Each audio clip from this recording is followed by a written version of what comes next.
Hello my dear friends, কেমন আছো তোমরা সবাই? আশা করি প্রত্যেকে ভালো আছো এবং খুব জোর কদমে প্রস্তুতি নিচ্ছ। তো ফ্রেন্ডস, আজকে আমি এই ভিডিওতে আলোচনা করব জ্যামিতি নিয়ে। জ্যামিতির খুব ইম্পর্টেন্ট কিছু প্রবলেম নিয়ে আজকে এই ভিডিওতে আলোচনা করব। প্রত্যেকটি প্রবলেমই সমস্ত রকমের সরকারি চাকরি পরীক্ষার জন্য খুবই গুরুত্বপূর্ণ। তো ফ্রেন্ডস, ধৈর্য ধরে ভিডিওটা সম্পূর্ণ দেখতে থাকো। আশা করি প্রত্যেকের এই ভিডিওটি ভালো লাগবে। তো চলো ফ্রেন্ডস, আজকের ক্লাস শুরু করা যাক। দেখো, প্রথম প্রবলেম, ত্রিভুজ এবিসি এর ভরকেন্দ্র জি এবং বিসি বাহুর মধ্যবিন্দু ডি, এডি সমান সমান 12 সেমি হলে এজি সমান সমান প্রশ্নবোধক চিহ্ন। তো ফ্রেন্ডস, দেখতে খুব কঠিন মনে হচ্ছে, ভরকেন্দ্র কি সে কি? চলো ফ্রেন্ডস, একটু কনসেপ্টে ক্লিয়ার করি। দেখো, এটা খুব সিম্পল একটি অঙ্ক, শুধু কনসেপ্টে একটু বুঝো, এটা দেখার সঙ্গে সঙ্গে তোমরা অ্যান্সার বার করতে পারবে। ভরকেন্দ্র কি? ভরকেন্দ্র বুঝতে গেলে আগে একটু বুঝি ত্রিভুজ কি। ত্রিভুজ মানে তিনটি বাহু থাকলেই আমরা কি বলি? ত্রিভুজ। ত্রিভুজের কয়টি কর্নার? থেকে তিনটি কর্নার। কয়টি কর্নার? থেকে তিনটি কর্নার। এবার যে কোনো একটি কর্নার নাও, যে কোনো একটি কর্নার, এই কর্নার নেওয়া হলো, আর বিপরীত বাহুর উপরে কর্নার, মনে করো নাম দিই A B C, A corner নেওয়া হলো এ, আর এর উল্টা দিকে যে বাহু থাকবে বিপরীত উল্টা দিকে, এ উপরে, এর বিপরীত পাশে মানে নিচের দিকে, এ উপরে তার বিপরীত বাহুর মিডিল পয়েন্ট নিব। মিডিল কি বললাম? আরেকবার রিপিট করছি, যে কোনো একটা corner now, A B C, যে কোনো একটা, মনে করো এ নিলাম। এবার এর উল্টা পাশে, এ উপরে, এর নিচের দিকে উল্টা পাশে, এর বিপরীত পাশে যে বাহু থাকবে তার মধ্যবিন্দু নিব, মিডিল পয়েন্ট। একটা কর্নার আর একটা মিডিল পয়েন্ট, দুটো যুক্ত করে দাও। কি বললাম? একটা, যে কোনো একটা কর্নার আর একটা মিডিল পয়েন্ট যুক্ত করে দাও, তাহলে এগুলোকে বলে মধ্যমা। কি বলে? মধ্যমা। স্যার ক্লিয়ার হচ্ছে না, তাই তো? চলো আরো এক্সাম্পল দিচ্ছি এখান থেকে। এবার মনে করো যদি বি কর্নার নিই, বি, একটা কর্নার নিব আর একটা মিডিল পয়েন্ট। মিডিল পয়েন্ট কোন দিকে? বি এর উল্টা দিকে, এই যে বাহুটা আছে না, বি এর উল্টা দিকে, বি এর উল্টা দিকে এই যে বাহু, এটার মিডিল পয়েন্ট। একটা কর্নার আর একটা মিডিল পয়েন্ট যুক্ত করে দাও, এটাও একটা মধ্যমা। তাহলে মধ্যমা মানে কি বলো দেখি? একটা কর্নার আর একটা মিডিল পয়েন্ট, একটা কর্নার আর একটা মিডিল পয়েন্ট যুক্ত করে দিলে সেটাকেই কি বলে? মধ্যমা। খুবই সিম্পল। সি বিন্দু দিয়ে, সি বিন্দু নিলাম একটা কর্নার, কর্নার বুঝতেছো, এ বি সি তিনটা কর্নার আছে, এই কর্নার নিলাম। এবার সি এর উল্টা দিকে এই যে বাহু আছে না, এ বি, তার মিডিল পয়েন্ট। একটা কর্নার আর একটা মিডিল পয়েন্ট যদি যুক্ত করে দাও, এটাও একটা মধ্যমা। বুঝে গেল? কনসেপ্টে একটু বুঝো, এদের প্রবলেমগুলো খুব সহজেই তুমি সলভ করতে পারবে। তাহলে একটি ত্রিভুজের কয়টি মধ্যমা হবে বলে দেখি? তিনটি। কেন তিনটি মধ্যমা? চলো আরেকটা ছবি আঁকি, আরো ক্লিয়ার হবে। এই যে একটি কর্নার, একটা কর্নার আর একটা মিডিল পয়েন্ট, এই একটা মধ্যমা। এই একটা কর্নার আর এই দিকে উল্টা পাশে একটা মিডিল পয়েন্ট, কর্নার আর মিডিল পয়েন্ট, এই একটা মধ্যমা। কর্নার আর বিপরীত পাশের মিডিল পয়েন্ট, এই আরেকটি মধ্যমা। তিনটি মধ্যমা যে জায়গায় মিলিত হয় সেগুলোকে ভরকেন্দ্র বলে। তাহলে মধ্যমা মানে কি? Corner plus middle point, corner আর মিডিল পয়েন্ট, কর্নার আর মিডিল পয়েন্ট, কর্নার আর মিডিল পয়েন্ট, এদেরকে মধ্যমা বলে। তিনটি মধ্যমা সবসময় এক জায়গায় মিলিত হবে, এই এক মধ্যমা, এই এক মধ্যমা, এই এক মধ্যমা, যেই জায়গায় মিলিত হয় সেটাকে কি বলে বলো দেখি? ভরকেন্দ্র। কি বলে ফ্রেন্ডস? ভরকেন্দ্র। দুটো ছবি আঁকলাম বোঝানোর জন্য, এটা মনে করো মুছে দিই। এটাকে আমরা কি বলবো? ভরকেন্দ্র। এবারে দেখো, ভরকেন্দ্র আছে না, মধ্যমাকে, প্রত্যেকটি মধ্যমাকে, এটা মুছে দিই মনে করো। তাহলে ভরকেন্দ্র এই মধ্যমাকে, প্রত্যেকটি মধ্যমাকে, শুধু এটাকে না, মধ্যমাকে দেখো ভরকেন্দ্র দুটো ভাগ করছে, এই একটা ভাগ, এই একটা ভাগ। ভরকেন্দ্র মধ্যমাকে দুই ভাগ করে, উপরের ভাগটা বড় হয়, নিচের ভাগটা ছোট হয়। অ্যাকচুয়ালি উপরের ভাগটার অনুপাত হয় 2, কর্নারের সাইডেরটা 2, আর নিচেরটার অনুপাত হয় 1। বুঝা গেল? ভরকেন্দ্র মধ্যমাকে কয় ভাগ করে? 2 ভাগ। কর্নারের সাইডে যেটা থাকবে এটা বড় হয়, এটা 2 ভাগ, মানে এটার অনুপাত 2 আর নিচেরটার অনুপাত 1। সেম ভাবে এই মধ্যমার ক্ষেত্রে এইটাই যে কর্নারের সাইডটা 2 ভাগ, এটা 1 ভাগ। এই মধ্যমার ক্ষেত্রেও সেম, ভরকেন্দ্র এই মধ্যমাকে 2 ভাগ করছে, এটার অনুপাত 2, এটার অনুপাত কত? 1। তাহলে মধ্যমাকে বলো দেখি কি অনুপাতে ভাগ করে? বলো দেখি। মধ্যমাকে ভরকেন্দ্র, মধ্যমাকে 2:1 অনুপাতে ভাগ করে, 2:1। ভরকেন্দ্র মধ্যমাকে দুই ভাগে ভাগ করছে, কর্নারের সাইডেরটার অনুপাত 2 আর আরেকটা যে ভাগ থাকে এটার অনুপাত 1 হয়। বুঝা গেল? তাহলে মধ্যমাকে ভরকেন্দ্র 2 ভাগ করে কর্নারের সাইডের অনুপাত 2 আর বাকিটা 1। এবার আসো প্রবলেমে আসি, একদম ক্লিয়ার হবে। এবার প্রবলেমটা দেখো তো ভাই, প্রবলেমটা কি বলছে? এবিসি একটা ত্রিভুজ, তার ভরকেন্দ্র জি, ভরকেন্দ্র জি। আচ্ছা, বিসি বাহুর মধ্যবিন্দু দেওয়া আছে ডি, এটার মিডিল পয়েন্ট ডি। তাহলে একটা কর্নার আর একটা মিডিল পয়েন্ট, দুইটা যদি যুক্ত করি তাহলে এটাকে কি বলবো? ভরকেন্দ্র। সরি ভাই, এটাকে আমরা কি বলি? মধ্যমা। একটা কর্নার আর বিসি বাহুর মিডিল পয়েন্ট বলছে ডি, দুটো যুক্ত করে দিলাম, তাহলে এটা হচ্ছে মধ্যমা। এবার মধ্যমার মধ্যে কোনো এক জায়গায় এখানে হচ্ছে মনে করো ভরকেন্দ্র, এটা হচ্ছে ভরকেন্দ্র, এটা মধ্যমা আর এটা ভরকেন্দ্র। এবার ভরকেন্দ্র মধ্যমাকে 2 ভাগ করবে, উপরেরটার অনুপাত কত? 2 আর নিচেরটার অনুপাত 1। বুঝা গেল? একটা কর্নার আর একটা মিডিল পয়েন্ট, দুটো যুক্ত করলে কি বলি? মধ্যমা। এবার মধ্যমার উপর ভরকেন্দ্র থাকবে, ভরকেন্দ্র মধ্যমাকে 2 ভাগ করবে, উপরেরটার অনুপাত কত? 2, নিচেরটার অনুপাত 1। উপরেরটা 2, নিচেরটা 1। তাহলে বলো দেখি টোটালটা, উপরেরটা 2, উপরেরটার অনুপাত 2 মানে 2 ইউনিট, আর নিচেরটা 1 মানে 1 ইউনিট। তাহলে টোটাল কত ইউনিট বলো দেখি? 3 ইউনিট। উপরেরটা 2, নিচেরটা 1, 2 আর 1 মিলে টোটাল 3 ইউনিট। আর প্রশ্নে দেওয়া আছে এই টোটালটা হচ্ছে 12 সেমি। প্রশ্নে টোটালটা কত সেমি দেওয়া আছে বলো দেখি? 12 সেমি। তাহলে আমরা দেখো ইউনিট দিয়ে যদি বার করি, উপরেরটা 2 ইউনিট, নিচেরটা 1 ইউনিট, 2 আর 1 কত? 3 ইউনিট। টোটালটা 3 ইউনিট। আবার প্রশ্নে দেওয়া আছে টোটালটা হচ্ছে 12 সেমি। তাহলে এটাও টোটালটা, এটাও হচ্ছে সম্পূর্ণ এডি, দুটো সেম জিনিস। তাহলে তোমরা বলবে 3 ইউনিটের ভ্যালু হচ্ছে কত? 12। 3কে কত দিয়ে গুণ করলে আসে? 4 দিয়ে। 3 4 12। এবার আমাকে বার করতে কি বলছে ফ্রেন্ডস? এজি। এজি মানে উপরেরটা, উপরেরটা কত? 2 ইউনিট না? 2 ইউনিটের ভ্যালু বার করতে হবে। 3 ইউনিটের ভ্যালু 12 হলে 2 ইউনিটের ভ্যালু কত হবে? এটাকেও 4 দিয়ে গুণ করে, 4 দুগুণে 8। এই ইউনিটের কম্পেয়ার তো পারোই। উপরেরটা 2, নিচেরটা 1, টোটাল 3। টোটাল 3, প্রশ্নে দেওয়া আছে টোটাল 12 সেমি। 3 এর ভ্যালু 12, ওই কিক দিয়েও করতে পারো। 1 এর ভ্যালু কত? আমি ডাইরেক্ট করলাম। 3কে কত দিয়ে গুণ করলে 12 হয়? 4 দিয়ে। এবার আমাকে বার করতে হবে এজি মানে উপরেরটা। উপরেরটা 2 ইউনিট, 2 ইউনিটের ভ্যালু কত? একটু আগে দেখলাম ইউনিটের ভ্যালু বার করতে গিয়ে 4 দিয়ে গুণ করতে হয়, এখানেও 4 দিয়ে গুণ করব। 4 দুগুণে 8 সেমি, এটাই অ্যান্সার। দেখো 2 নম্বর, খুব ইন্টারেস্টিং একটি অঙ্ক। এবিসি সমবাহু ত্রিভুজের এডি মধ্যমা, এটা সমবাহু ত্রিভুজ, এবং জি ভরকেন্দ্র। ত্রিভুজটির বাহুর দৈর্ঘ্য 6√3 সেমি হলে এজি কত? চলো সেম আগেরটার মতো, শুধু শুরুটা একটা দেখো। একটা জিনিস খেয়াল রাখবে, সমবাহু ত্রিভুজ এটাকে কি বলে? একটা কর্নার আর একটা মিডিল পয়েন্ট যুক্ত করলে কি বলে? মধ্যমা না? সমবাহু ত্রিভুজের ক্ষেত্রে মনে রাখবে মধ্যমা আর উচ্চতা একই জিনিস। সমস্ত ত্রিভুজে না, সমবাহু ত্রিভুজের উচ্চতা আর মধ্যমা একই জিনিস। সমবাহু ত্রিভুজের এটা কি উচ্চতা বলবে, এটা কি বলবে? মধ্যমা। বোঝা গেলে কি বললাম? তাহলে চলো উচ্চতা বার করি। উচ্চতা বা মধ্যমা যাই বলো, উচ্চতা বা মধ্যমা একই জিনিস, মধ্যমা। বোঝা গেল সমবাহু ত্রিভুজের উচ্চতা আর মধ্যমা সেম জিনিস। তাই চলো আমরা উচ্চতাটা বার করি। উচ্চতা বার করার সূত্র কি বলো দেখি? √3/2 ইন্টু বাহু। সমবাহু ত্রিভুজের উচ্চতার বার করার ফর্মুলা আমরা শিখছি ত্রিভুজের চ্যাপ্টারে, √3/2 ইন্টু বাহু। তাহলে বলো দেখি √3/2 ইন্টু বাহু কত বলো দেখি? বাহু দেখো প্রশ্নে দেওয়া আছে 6√3। 2 দিয়ে 6কে ভাগ করলে 3, তাহলে 3 3 ইন্টু, এবার দেখো ফ্রেন্ডস, দুটো √3 যদি গুণ করি, দুটো রুট, তাহলে 3 হবে। দুটো √2 গুণ করলে 2 হয়, দুটো √5 গুণ করলে 5 হয়। সেম ভাবে দুটো √3 গুণ করলে কত হবে? 3। এবার 3 আর 3 গুণ করলে 3 3 9 সেমি। এতদূর ক্লিয়ার আশা করি? 3 3 দুটো √3 গুণ করলে 3। এবার 3 আর 3 গুণ করলে 3 3 9 সেমি।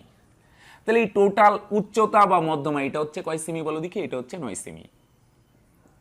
এবার ভরকেন্দ্র দেওয়া আছে জি, এখানে ভরকেন্দ্র থাকবে। ভরকেন্দ্র উপরেরটাকে কত ভাগে ভাগ করে বলো দেখি? উপরেরটাকে ভাগ করে, আচ্ছা নাম দেওয়া আছে এবিসি। এবিসি উপরেরটার অনুপাত 2 হয়, আর নিচেরটার অনুপাত কত? 1। উপরেরটার অনুপাত 2 মানে বলতে পারি 2 ইউনিট, আর নিচেরটার অনুপাত 1 মানে 1 ইউনিট। তাহলে ফ্রেন্ডস উপরেরটা 2 ইউনিট, নিচেরটা 1 ইউনিট, টোটাল কত বলো দেখি? 2 আর 1 যোগ করলে 3 ইউনিট। সম্পূর্ণ এই মধ্যমাটা কত? 3 ইউনিট। ইউনিট দিয়ে যদি বলি, আবার মাত্র বার করলাম সম্পূর্ণ মধ্যমাটা কত বলো দেখি? 9 সেমি। তাহলে আমি যদি বলি 3 ইউনিট কি, তোমরা বলবে এই টোটাল মধ্যমা। আবার এই 9 সেমিটাও কি বলো দেখি? টোটাল মধ্যমা। তাহলে এটাও মধ্যমার দৈর্ঘ্য, এটাও মধ্যমার দৈর্ঘ্য। যেহেতু দুটো সেম জিনিস, তাহলে 3 ইউনিটের ভ্যালুই কত বলতে পারি? 9 সেমি। বলো দেখি 3 কে কত দিয়ে গুণ করলে 9 হয়? 3 দিয়ে, 3 তিরিকে 9 সেমি, তাই না? তার মানে ইউনিটের ভ্যালু বার করতে গেলে 3 দিয়ে গুণ করতে হবে। এবার আমাকে বার করতে বলছি কি? সেম আগেরটার মতো এজি। এজি মানে 2 ইউনিটের ভ্যালু বার করতে হবে। 2 ইউনিটের ভ্যালু কত হবে? একটু আগে দেখলাম ইউনিটের ভ্যালু বার করতে গেলে 3 দিয়ে গুণ করতে হয়, এখানেও 3 দিয়ে গুণ করে দাও, 3 দুগুণে 6 সেমি। এটাই অ্যান্সার। আশা করি ক্লিয়ার। দেখো 3 নম্বর, খুব সিম্পল এবং খুবই ইম্পর্টেন্ট একটি অঙ্ক। দেখো এবিসি ত্রিভুজের ভরকেন্দ্র জি, জিবিসি ত্রিভুজের ক্ষেত্রফল 12 বর্গ সেমি হলে এবিসি ত্রিভুজের ক্ষেত্রফল কত? এবিসি এই একটি ত্রিভুজ। এবার মধ্যমা টধ্যমা আঁকতে হবে না, ভরকেন্দ্র মাঝখানে এক জায়গায়, এটা ভরকেন্দ্র জি, ভরকেন্দ্র জি। এবার দেখো এ বলছি কি জিবিসি, এই যে এটা যদি যুক্ত করি জিবিসি, জিবি আর জিসি, এই ত্রিভুজটার ক্ষেত্রফল দেওয়া আছে, এই ত্রিভুজটার ক্ষেত্রফল দেওয়া আছে 12। বুঝা গেল? ভরকেন্দ্র মাঝখানে থাকবে এই ত্রিভুজের। এবার বলছি এই যে জিবিসি ত্রিভুজের এটার এরিয়া বা ক্ষেত্রফল, এটার ক্ষেত্রফল হচ্ছে 12। এবার বলছে টোটালটার ক্ষেত্রফল কত? একটা জিনিস দেখো ফ্রেন্ডস, এটা যদি যুক্ত করে দেই না এটা ভরকেন্দ্রের সঙ্গে, তাহলে দেখো টোটাল ত্রিভুজটা 3 ভাগ হয়েছে। এটা দেখো ভরকেন্দ্রের সঙ্গে যুক্ত করে দিলাম, দেখো সম্পূর্ণ ত্রিভুজটা 1 ভাগ, 2 ভাগ, 3 ভাগ, আর 3টি ভাগই সমান হবে। ভরকেন্দ্রের সঙ্গে যদি যুক্ত করে দিই 3টা ভাগ, 1 ভাগ, 2 ভাগ, 3 ভাগ, 3টা ভাগ হয়েছে আর 3টি ভাগই সমান। অর্থাৎ এটা 12 হলে এটাও কত হবে? 12, এটাও কত হবে? 12। ভরকেন্দ্রের সঙ্গে কর্নারগুলো যুক্ত করলে 3টে ভাগ যে হবে, 3টে ভাগই সমান। প্রশ্নে দেওয়া আছে এই জিবিসি 12। এবার তোমরা কি বুঝবে বলো দেখি? জিবিসি যদি 12 হয়, এটাও 12 হবে, এটাও 12 হবে। তাহলে টোটাল ক্ষেত্রফল কত হবে? 12 12 24, 24 আর 12 যোগ করলে 12 যোগ 12 যোগ 12। টোটাল এরিয়া কত? 12 12 24 আর 12 36। টোটাল এরিয়া বার করতে বলছে, তাহলে টোটাল ক্ষেত্রফল 36। এটাই অ্যান্সার। 4 নম্বরে দেখো কি বলছে, সমকোণী ত্রিভুজ এবিসি এর কোণ এবিসি 90 ডিগ্রি। এবার ভরকেন্দ্র নেই, একটু আলাদা টাইপ। এবং এবি 6 সেমি, বিসি 8 সেমি, ত্রিভুজটির পরিব্যাসার্ধ কত? খুব ইম্পর্টেন্ট অঙ্ক, প্রায়ই আসে এই অঙ্কটা পরীক্ষায়, যদিও রাজ্যের পরীক্ষায় কম আসছে, এটা সেন্ট্রালের পরীক্ষায় বহুবার আসছে। কিন্তু একটা সমকোণী ত্রিভুজ এবিসি, সমকোণী ত্রিভুজ মানে একটা কোণ 90 ডিগ্রি হবে। বলছে এ বি সি 90 ডিগ্রি, তাই না? কি বলছে? সমকোণী ত্রিভুজ এবিসি এর এই বি কোণটা, মাঝখানে বি আছে না বি, তাহলে এই বি কোণটা হচ্ছে 90 ডিগ্রি। আর কি কি দেওয়া আছে বলো দেখি? এবি দেওয়া আছে 6। এবার কোণ টোন দেখে ভয় পাওয়ার কিছু নেই। হ্যাঁ, কোণ টোন কিভাবে করব, জ্যামিতি তো মাথায় ডেকে না, এরকম চিন্তা ভাবনা অনেকের আসতে পারে। যদি এরকম চিন্তা ভাবনা আসে, একদম ঝেড়ে ফেলে দাও। আরে জ্যামিতি সিম্পল জিনিস, প্রত্যেকে বুঝবে, শুধু একটু বোঝার চেষ্টা করো। মোস্ট ইম্পর্টেন্ট সবচেয়ে জিনিস যেটা, সেটা হচ্ছে বোঝার চেষ্টা করা। আমরা অনেকেই চেষ্টা না করে আগেই হাল ছেড়ে দিই। এই ভুলটা করবে না ফ্রেন্ডস, প্রত্যেকে পারবে, শুধু একটু চেষ্টাটা করো। এটা 6, এটা 8। তো চলো অতিভুজটা বার করে নিই। ট্রিপলেট যারা জানো 6 8 হলে আরেকটা 10 হয়। এবার ট্রিপলেট মনে না থাকলে কি করবে? চলো অতিভুজ বার করব। অতিভুজ লম্ব 6, ভূমি 8, অতিভুজ বার করব। অতিভুজ বার করার ফর্মুলা কি? দুটো শর্টকাট টেকনিক কি? দুটো যোগ করতে হয়। অতিভুজ বার করতে গেলে লম্ব আর ভূমি কি করবে? যোগ করবে, শর্টকাট টেকনিক। বুঝে গেল? অতিভুজ বড়, বড়টা বার করতে গেলে যোগ, আর লম্ব আর ভূমি ছোট হয়, এগুলো বার করতে গেলে বিয়োগ। এবার শুধু যোগ করলেই হবে না, স্কোয়ার দিয়ে রুট ওভার, স্কোয়ার দিয়ে রুট ওভার। তাহলে এখানে ভাঙালে রুট ওভার 6 স্কোয়ার 36, 8 স্কোয়ার 64, 64 আর 34 যোগ করলে 100, 100 রুট ওভার করলে 10 সেমি। অতিভুজটা কত হলে? 10 সেমি। ছবিটা না আরেকবার রেখে নিই। এটা 6, এটা 8, এটা 10। এটা 10 ছিল না কিন্তু বার করলাম। এবার পরিব্যাসার্ধ মানে বলছে এটার বাইরে দিয়ে যদি একটি বৃত্ত আঁকি না, বৃত্ত, এটার পরিব্যাসার্ধ মানে এটার বাইরে দিয়ে যদি বৃত্ত আঁকি, এই বৃত্তের ব্যাসার্ধকেই আমরা বলবো পরিব্যাসার্ধ। তাহলে সমকোণী ত্রিভুজ এটা, পরিব্যাসার্ধ মানে বাইরে দিয়ে যদি বৃত্ত আঁকি এই বৃত্তের ব্যাসার্ধকেই বলবো পরিব্যাসার্ধ। পরিব্যাসার্ধ মানে বুঝছো, বাইরে একটা বৃত্ত আঁকবো, সেই বৃত্তের ব্যাসার্ধই হচ্ছে পরিব্যাসার্ধ। আর সমকোণী ত্রিভুজের পরিব্যাসার্ধ খেয়াল রাখবে প্রত্যেকে অতিভুজের অর্ধেক হয়, মানে অতিভুজকে 2 দিয়ে ভাগ করলে পরিব্যাসার্ধ পাবে। বুঝা গেল? এই যে বাইরে বৃত্ত আছে না, এটার কেন্দ্র হয় এটা, পরিব্যাসার্ধ এটা হয়, এটা বা এটা যাই বলো, এটা অতিভুজের অর্ধেক। বুঝা গেল? সমকোণী ত্রিভুজের পরিব্যাসার্ধ মানে বাইরে বৃত্ত আঁকলে সেই বৃত্তের ব্যাসার্ধকে পরিব্যাসার্ধ বলে। এই পরিব্যাসার্ধ হয় অতিভুজের অর্ধেক, অর্থাৎ অতিভুজ হচ্ছে কত 10, এটাকে 2 দিয়ে ভাগ করে দাও, 2 দিয়ে 10কে ভাগ করলে 5 সেমি, তার মানে পরিব্যাসার্ধ হচ্ছে 5 সেমি। ক্লিয়ার? মনে থাকবে পরিব্যাসার্ধ হবে অতিভুজের অর্ধেক, অতিভুজ 10 সেমি, তাহলে পরিব্যাসার্ধ অর্ধেক 5 সেমি, এটাই অ্যান্সার। দেখো ফ্রেন্ডস 5 নম্বরে কি বলছে, ও কেন্দ্রীয় বৃত্তের এবি ব্যাস নয় এরূপ একটি যে কোণ এওবি সমান সমান 80 ডিগ্রি হলে কোণ ওএবি সমান সমান কত? খুব সিম্পল অঙ্ক। দেখো একটু না কনসেপ্টটা ক্লিয়ার করি, বৃত্তের যে ব্যাস কি আমি আগেও বলছিলাম, চলো আরেকবার বলছি। বৃত্ত মানে এরকম গোল হবে, মাঝখানেরটাকে কি বলা হয়? কেন্দ্র। কেন্দ্র থেকে তুমি যেদিকেই যাও এগুলোকে বলা হয় বৃত্তের ব্যাসার্ধ। প্রত্যেকটাকেই তুমি কি বলবে? বৃত্তের ব্যাসার্ধ। কেন্দ্র থেকে বাউন্ডারি অবধি এটা ব্যাসার্ধ, এটাও ব্যাসার্ধ, এটাও ব্যাসার্ধ, এটাও ব্যাসার্ধ, এটাও ব্যাসার্ধ, এটাও ব্যাসার্ধ, এটাও ব্যাসার্ধ, প্রত্যেকটাই ব্যাসার্ধ। কেন্দ্র থেকে বাউন্ডারি অবধি গেলে এগুলো কি বলা হয়? ব্যাসার্ধ। আর প্রত্যেকটি ব্যাসার্ধ কিন্তু সমান হয়। বুঝা গেল? কেন্দ্র থেকে বাউন্ডারি এটা ব্যাসার্ধ, এটা ব্যাসার্ধ, এটাও ব্যাসার্ধ, আর প্রত্যেকটি ব্যাসার্ধ সমান হয়। অর্থাৎ এটা 5 সেমি হলে এটাও 5, এটাও 5, এটাও 5, এটাও 5, এটাও 5, সবগুলোই 5 হবে। একটা যদি 5 সেমি বলি তাহলে প্রত্যেকটি ব্যাসার্ধই 5 হবে। তাহলে ব্যাসার্ধ হলো। এবার আসি যে কি, যে হচ্ছে বৃত্তের মধ্যে কমপ্লিট একটি যদি দাগ টানো, কমপ্লিট, এটা একটা জে, এটা একটা জে, এটা একটা জে, যেভাবে এটা একটা জে, এটা একটা জে, কেন্দ্র দিয়ে গেলে সেটাও একটা জে, এটা বৃত্তের বৃহত্তম যে ব্যাস বলা হয়। কিন্তু অর্ধেক যদি দাগ টানি, অর্ধেক, অর্ধেক বলতে এটা একটা বৃত্ত, এটাকে জে বলবে তুমি, কিন্তু এটা জে না, দাগটা কমপ্লিট না, বা এটাও জে না, এটাকেও জে বলবো না, কমপ্লিট। এটাকে যদি বাড়িয়ে কমপ্লিট করে দিই তাহলে এটা জে, এটাকেও বাড়িয়ে কমপ্লিট করি এটাকে জে বলবো। যে মানে বৃত্তের মধ্যে একটি কমপ্লিট দাগ টানলেই হলো সেটাকে আমরা কি বলবো? জে। আর কেন্দ্র থেকে বাউন্ডারি অবধি গেলে সেগুলোকে কি বলা হয়? ব্যাসার্ধ। এবার দেখো কি বলছে, প্রবলেমে আসি। দেখো ও কেন্দ্রীয় বৃত্তের একটা বৃত্ত আছে, কেন্দ্র এবি একটি ব্যাস নয় এরূপ একটি যে, ব্যাসও কিন্তু যে। এবার বলছে একটা জে টানলাম, নিচের দিকে টানলাম এবি, ব্যাস না, মানে যেটা কেন্দ্র দিয়ে যাবে না, ব্যাস নয় যে বলতে যেটা কেন্দ্র দিয়ে যাবে না, উপর নিচে যেদিকে খুশি যেতে পারে।